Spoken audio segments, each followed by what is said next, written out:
गळती काढण्याचं महत्त्वाचं आहेच आहे आणि इंजिनियर साहेबांचं सुप्रिंटेंडेंटचं म्हणणं आहे की त्यात धरणाला काही धोका नाही आहे त्यांच्या तज्ज्ञ समितीच्या रिपोर्टप्रमाणे, परंतु गळती काढलीच पाहिजे त्यात काही प्रश्न नाही.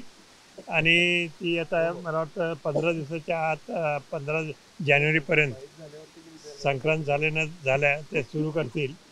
आणि किती वर्ष चालणार म्हणतायत? पुढे 2 वर्ष या की 2 वर्ष हे काम चालणार. आणि 2 वर्षात आज जी आपल्याला इथं सगळी गळती दिसते ती पूर्णपणे 99% बंद करण्याचा त्यांचा प्रयत्न राहील. वाढलेली आहे तर दुर्लक्ष कुठेतरी झालं म्हणायचं, कारण हे गळतीचं प्रमाण जवळपास 4 ते 5 पट जास्त आहे.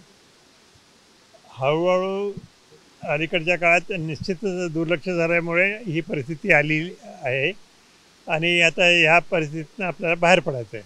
गळतीचं प्रमाण जे आहे ते कमी दाखवलं जातं असं वाटतं का? कारण आता मी काय त्यातला तज्ज्ञ नाही आहे, परंतु गळती भरपूर आहे आणि गळती काढली पाहिजे एवढं मला माहीत आहे. आपण इथल्या पाण्याची टेस्ट देखील बघितलेली आहे. पाणी एकदम स्वच्छ आणि चांगलं आहे. कोल्हापूरला देखील ते पाणी कोल्हापूरला हे थेट पाईपलाईननी येतं हे चांगली गोष्ट आहे. महाराज, आणखी एक महत्त्वाचा प्रश्न, जरी काम 2 वर्ष चालू राहिलं असलं तरी या धरणावरती जे शेतकरी अवलंबून आहेत त्यांच्यासाठी नेमकं काय आव्हान असणार आहे? कोणती पिकं घेणं गरजेचं आहे? कारण ऊस पट्टा हा पूर्ण असतो आणि पाणी कमी मिळेल अशा पद्धतीची शंका लोकांच्या मनात आहे. ऊस असं एक पीक आहे की ज्याला सगळ्यात जास्त पाणी लागतं हे खरं आहे.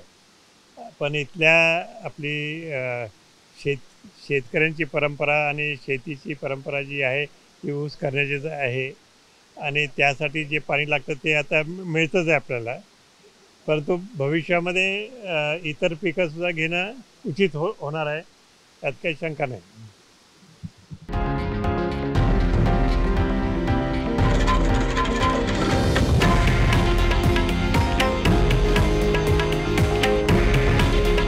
हे आहे देशातील नंबर 1 न्यूज नेटवर्क आणि आपण पाहत आहात TV9 मराठी. काळजी तुमची, हित महाराष्ट्राचं.